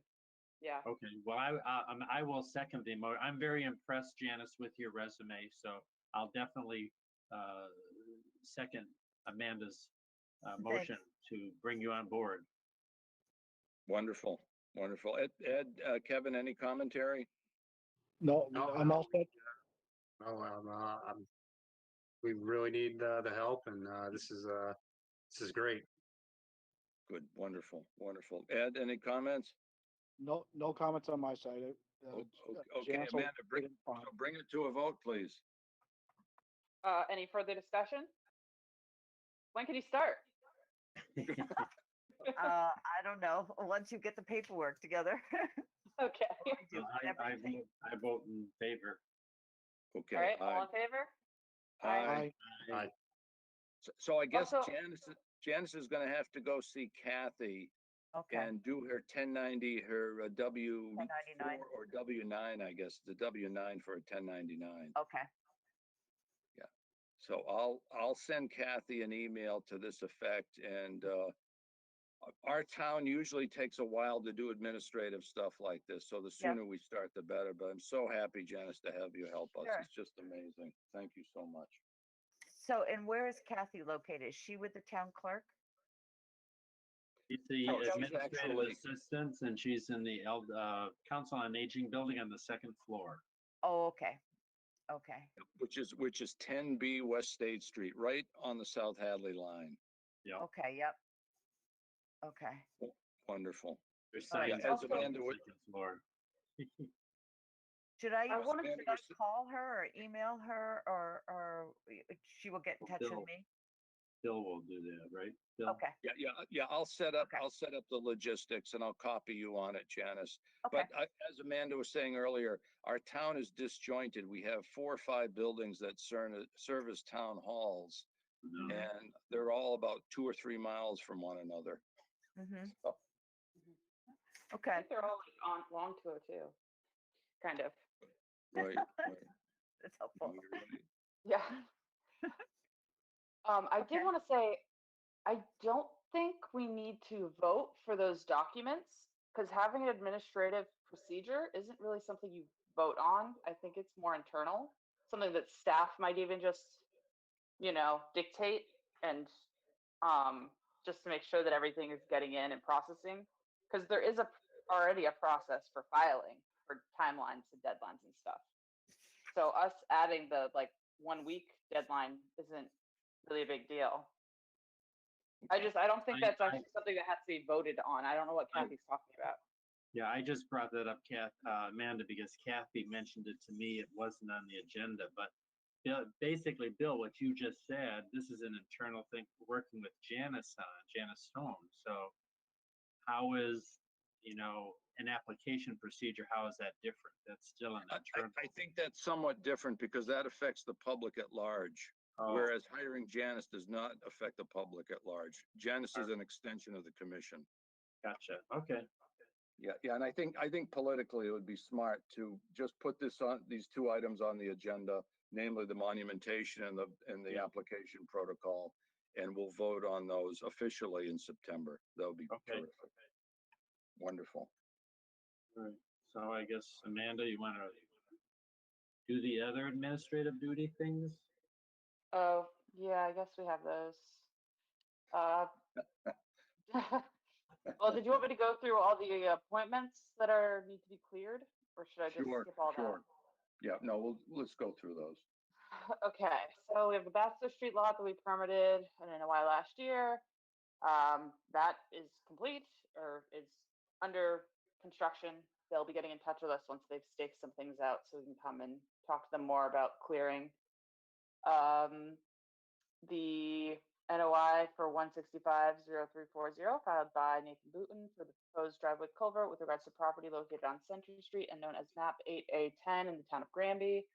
That is continued still, and he is working with his consultant, I believe, to get some updated plans delineating the resource areas on site. The continued NOI for 165, no file number yet issued, filed by Mike P.O., PC Development and LLC for proposed construction of a residential subdivision and associated stormwater management structures. The roadway will require a wetland fill and open channel crossing with regards to property located on Carver Street and known as map 16B 15.4 and 16 in the town of Granby. That has been continued for over a year, maybe 2 years now. Pretty sure that should just be removed.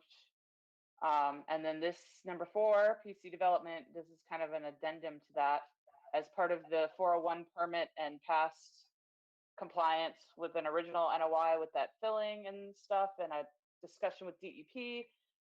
They have come to a resolution that a conservation restriction would settle that situation. We approved it, and we told the select board. So that should all be taken care of so that they can move forward with their next steps. So Yeah, those just should all be removed. one comment on that, Amanda. I talked to Brian O'Toole, town council. I guess we're supposed to physically go down to town hall and sign that document at some point at our leisure, unfortunately. I asked Well, Kathy we to also sign have them. to, sorry. No, go ahead. Oh, I was just gonna say, I'm trying to remember if we actually received the conservation restriction language, but I think we did. But we do need signatures from all the board members, like handwritten Yes. personal signatures. I Yes. just had to do this a few weeks ago. So this- Very what tedious what you're process. referring to is we can't ask Kathy to sign for us on this particular Correct. item. That's correct, Dave. Okay. Also, I don't know how we've been managing with that other option we've been doing because we didn't vote on that. There's like a legal process to approve Kathy as the person to put the official signature basically on the page before it goes to the registry. And we didn't really do that process. We kind of just voted internally and Well, it's a good Yeah. question for Janice. Janice, have you ever been signatory for commissioners in lieu of their personal signature? No, but I've, seen the language, I think that like Amanda's talking about that MSMCP provided for back at the beginning of the COVID stuff about ways to do that legally, to make someone the, designated signer for the commission. do you think you could help us with that once we get you onboarded and maybe be Sure. our person? Yeah, Just If- since we're if- not meeting in person still, I want to make sure everything's still getting to the registry. yeah. So what are you doing now in terms of signing when you approve permits or deny permits? Do you set? We're letting Kathy sign. Oh, okay. Yeah, I sent We all Kathy sent her an saying, email. Please sign in my behalf. Oh, okay. Yeah. All right. That's like an unofficial way. That's probably not bad, but if someone wanted to complain or appeal it, you might have a little more difficult. Yeah, it's going to be difficult if it comes to legal action. So it'd be nice to get back up to code if we Okay. can. So that's on the to-do list. So Next you might item. What, just on that, you might want to see if Kathy wants to remain the signatory, just if she feels that that's more appropriate for the town or something, rather than Okay. my doing it. I don't know. I mean, I can help with, providing the stuff that the commission needs to sign to approve whoever it is, but, I just don't want to step on any toes if that's something that she feels is more appropriate, then, that's fine. Understood. Yeah. Very Yeah, good. we could bring it up as a conversation. Yeah. And see what the Yeah. city feels comfortable with, Mm-hmm. or the town, I guess. Yeah. Right. All right, so the last one, or the next one, is an RDA filed by Ashley Bowman.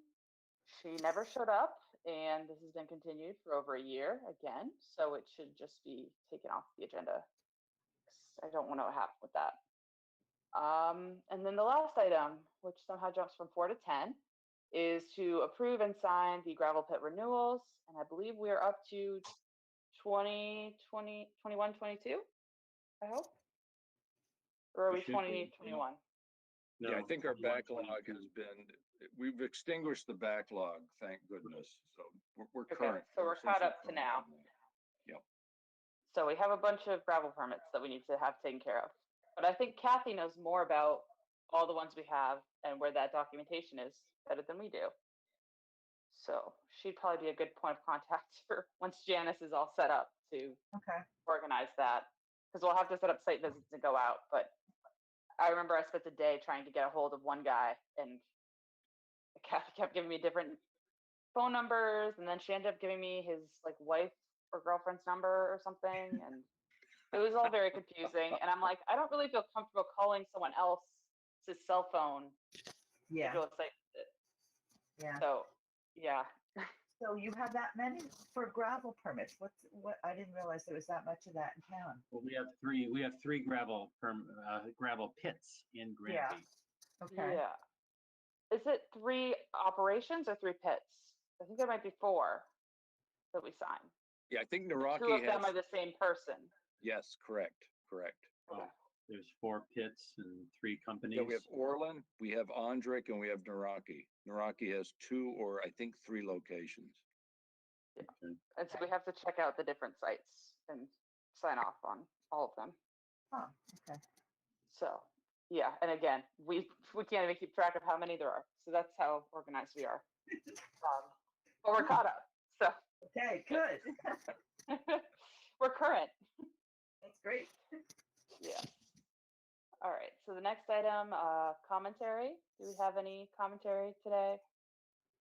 No, just happy to have Hearing and seeing Janice none. as our assistant, believe me, this is terrific. Yeah, very exciting. Post the next meeting. That is September 14th at 7 p.m. Do I need to make a motion on that, or is it just? I think it's an announcement, isn't it? Or I just think so. posting it, And now we can approve the minutes from last meeting, which Dave has prepared. So do you guys want to review them, or has anyone not reviewed them yet? I've sent them out to everybody. Yeah. Any comments or questions? Now, these are one question I had. These minutes are our formal public hearing. I also took minutes for the special meeting we had on the West Street properties. Mhm. I didn't. Yes. Should those be published? I guess is my Yes. question. Yep. They will both need to be published. They're both open meetings and Well, publicly. no, actually, the public second record. one was the second one was a public meeting, but it wasn't open. It was internal, if you remember. Nobody could make any comments. So, Correct, but it was open. It was still an open public meeting for listening. all right. Yeah. It still has to be like, all the information has to be made available to the public Right, still. right. Dave, just to review, so our normal meeting in July, Lot 1 and Lot 2 West Street, we voted to close the hearings on both of Yes. those, correct? That's right. That's right. That's Okay, noted. Yep, that's all I needed to know. Thank you. Yeah, that's noted in the meeting, or in the minutes, rather.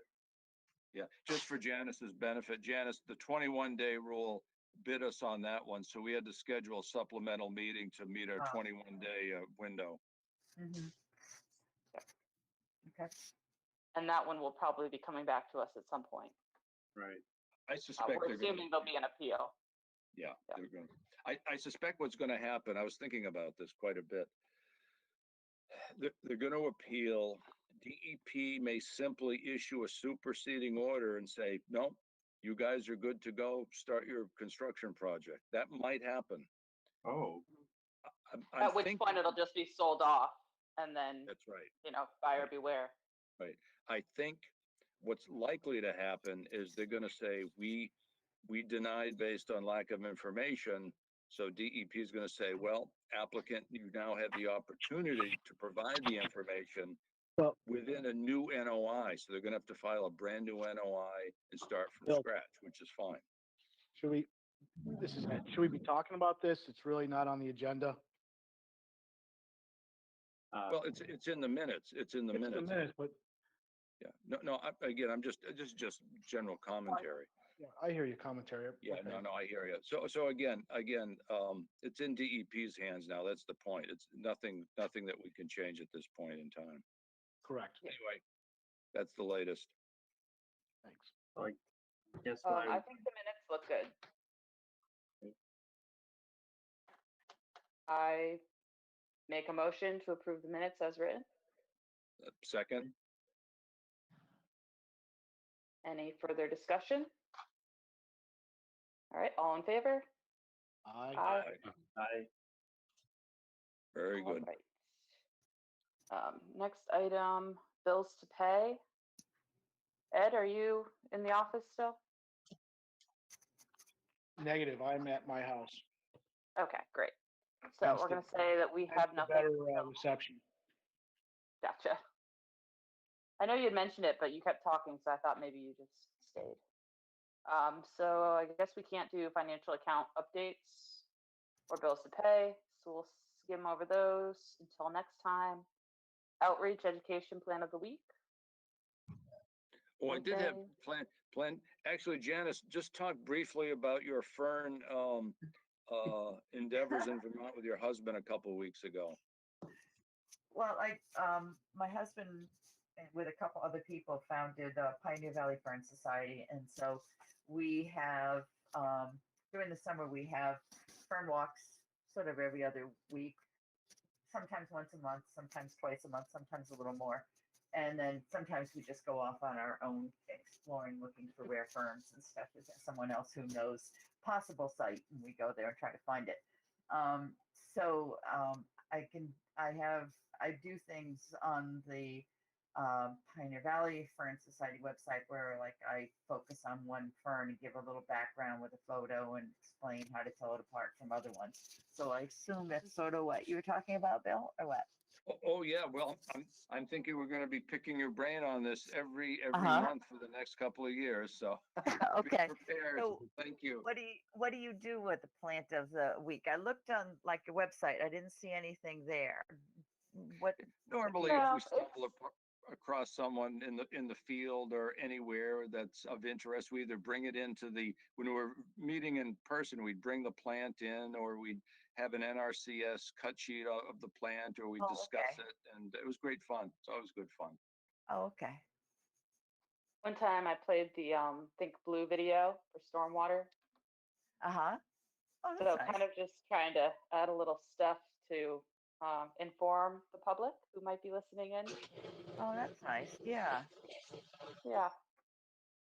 I Or remember, pointing out plants that are happening right now. right, Sorry. right. Several Yeah. years ago, we had an outbreak of Carolina mosquito weed on Aldridge Lake about 5 or 6 years ago. Wow. If you know Carolina mosquito weed, it's reddish. No. It looks like the red tide, for crying out loud. Oh. And it was covering the entire lake. And of course, at that time, we had Amy Frary, a faculty member at MHC, on our commission. And she says, "Oh yeah, that's Carolina mosquito weed." Wow. And Huh. we had that outbreak 1 year of that plant, and it's long gone. The only stuff we have on our lakes now generally are duckweed. We have a lot of duckweed, a Uh-huh. little bit of water chestnut, but it's mostly duckweed. Mm-hmm. Okay. But that's what Okay. Plant of the Week's all about. Okay. Yep. Up next, news and announcements. Don't think we have anything big. No? Okay. Site visits to be scheduled. We have 2 site visits now set up for the 21st. Yep. Yes, 8:21 at 9 a.m. And then number 9, conservation help. I think that is what we've already addressed with Janice. Yeah, Is that correct? All right. that was Finally got some Jen. help. Mhm. And then old business, DCR Forge Pond. We have a notice that our dam and dike at Forge Pond are not in compliance. And so we are working on the different phases. Mostly, I think it's DPW taking the lead on that work to get it back up to compliance. And then 7 Phillips Circle, past violations, and then neighborhood complaints. I'm not sure if we have done anything with that since then.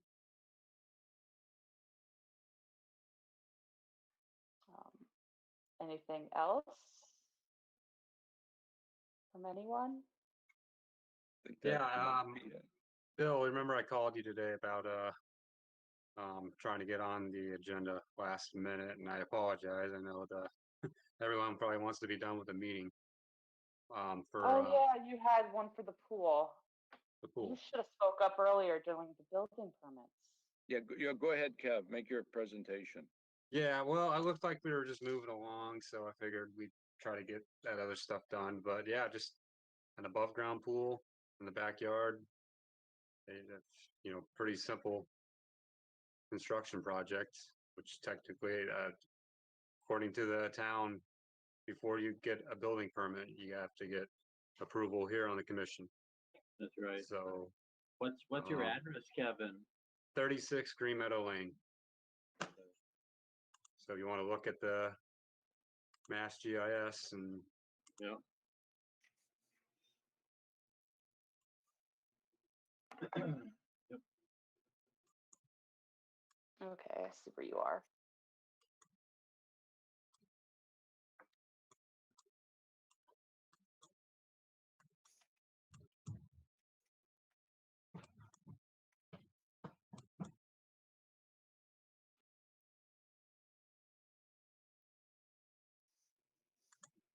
look good to everyone.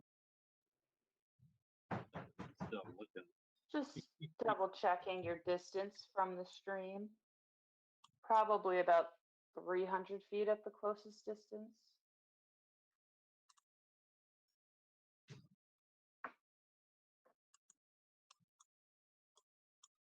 But you do appear to be outside of the buffer. for wetland. I mean, I think. Yeah, I think 300 feet's pretty accurate.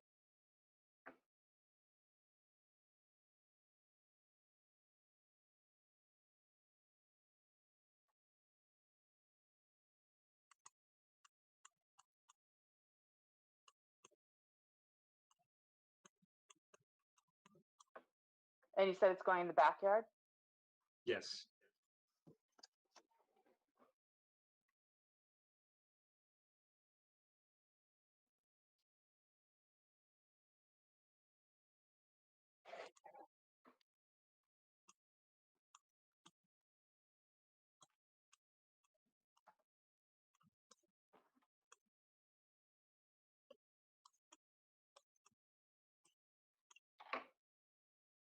Is anyone else pulling this up on their computers?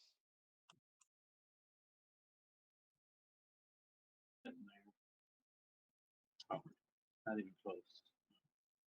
Looks good to me. Do you know what that strip of, like, there's a thin parcel behind your house, 38, 40? What is Mine- that? Yeah. It's just a wood line in between Okay. Green Meadow Lane and Deer Brook. Okay. Because sometimes they do those as like drainage easements.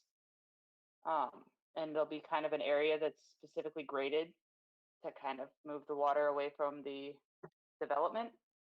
And it may or may not have been wetland. And it leads to Yeah, a it's pond. That's interesting. why I was kind of curious. Yeah, it is interesting. The kids probably play back there, right, Kevin? Yeah. That would be called the woods. Yep. And they come inside with mosquito bites and There you can't go. sleep at night. Mosquitoes and ticks. As long as they don't have poison ivy on them, it's okay. Yeah, no poison ivy. And all the ticks are over there on the other side. And I don't know if anyone's ever walked back there. I And have. those trails there, those Yeah. pine barrens. I've never gotten in there and not gotten a tick. Oh, really? Yeah, ticks, they love the pine barrens. Yep. So I feel like because I can't be 100% certain based on what I'm looking at here, we should do a quick site visit just to confirm. Sure. I just, if I don't feel 100% confident, I don't, yeah. I just want to double check. I don't want to give you special treatment as a commissioner. Yeah, no, I understand. When in doubt, Yeah. it's like, just take a look at the site and then we know for sure. Eliminate all doubt. That's good. That's fair. How soon were you looking to work on that project? Or install pool? September. Okay. September. Yeah. Well, Which we can means- add it to our site visit list. Sure. And then, unless Bill has Sure. time to go out sooner, Yeah. Or Ed lives right next door. Ed, could you possibly go on your way home from work sometime? Yeah, I mean, I could take a look at it. What's the address? Because it chimed out on me. 36 Green Meadow Lane. 36. So what I would suggest on these building permit things, that if we're there, there's no wetland issues, that we sign off on these permits. yeah. Because I don't think it's fair to the applicants to wait another 2 weeks. I mean, if we're gonna be there, you may as well sign it at that point. Yeah, I agree. I mean, I can take a look at Kevin.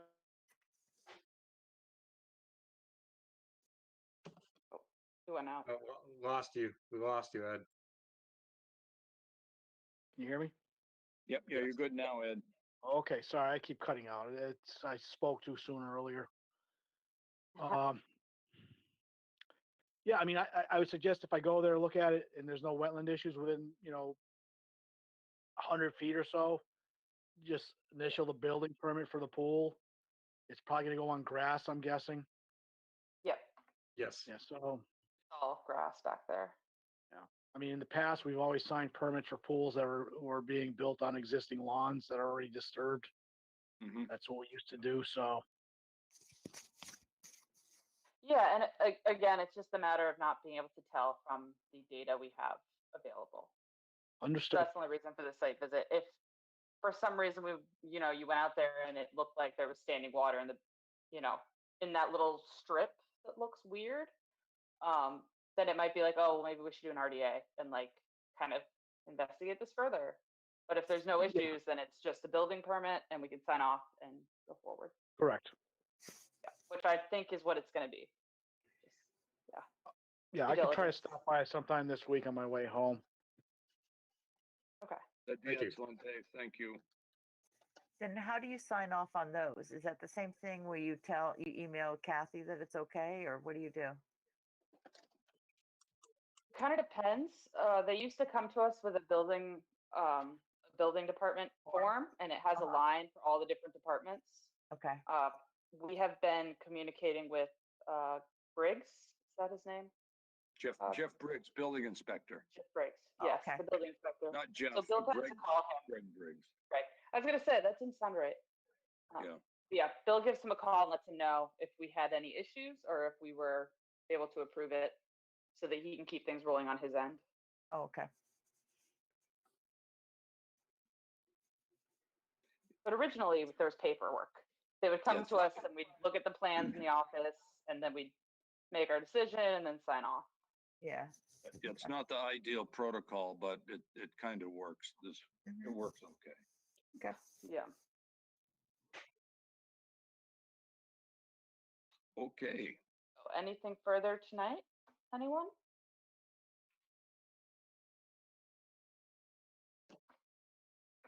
For me, your lawn looks beautiful, Kevin. Oh, you could see that? Yeah. Well, The people who lived at my house before I did, they took good care of it, so I just Oh. kind of took over. Okay, is real good. Is it Pencross, Kevin? Is it bent? No, it's Oh, it's no, it doesn't actually a look like pretty, that. it's Looks like a fescue. Kentucky blue, right? Or No, it's fescue mostly. oh, it's Oh, it fescue? is? Oh, okay. Cool. Well, it looks good in the picture. But would you go on Google Earth? Yes. No, well, Google Map, yeah, same difference. Google Maps, okay. Let's see what the picture date is.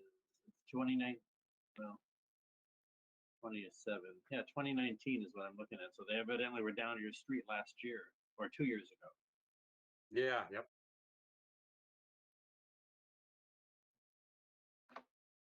Excellent. Well, that's great. That's I think, great. Amanda, we can beat our 9 o'clock time limit. Oh yeah, look at that. Sorry, I was just pulling up the historic aerials for that site. It Janice, helps me that's to always our understand how goal to the get out by area 9. develops. One of these days, you're gonna have to teach me how to pull up the historical stuff. I still don't. I'm still. Oh, it's just going called historicaerials.com/viewer. DEP often backslash. uses it also, and it'll have aerials going back historically. Oh, really? Really? Oh yeah, a lot of them will go back to 38. I think Granby only goes back to 57 for the most part, Mm-hmm. but it's very helpful because you can see all the farm fields and you can easily see the staining of wetlands in farm fields because Oh. of the vegetation cover. Oh, You can see the way that the water moves across the site, so it really helps when trying to understand things. okay. So it's historicalaerials.com/viewer. Yes, Okay, thank you. or historic, not historical. Historic Okay, aerials. historic aerials. Okay, very good. Thank you. Yep, no problem. Cool. Alrighty, so I make a motion that we adjourn at 8:54. Well done. Second. Do I have a second? Okay. All in favor? Second, aye. Aye. Aye. Aye. All right. Thank you. Thanks, everybody. Thank you. Janice, thank Thank you you. so much.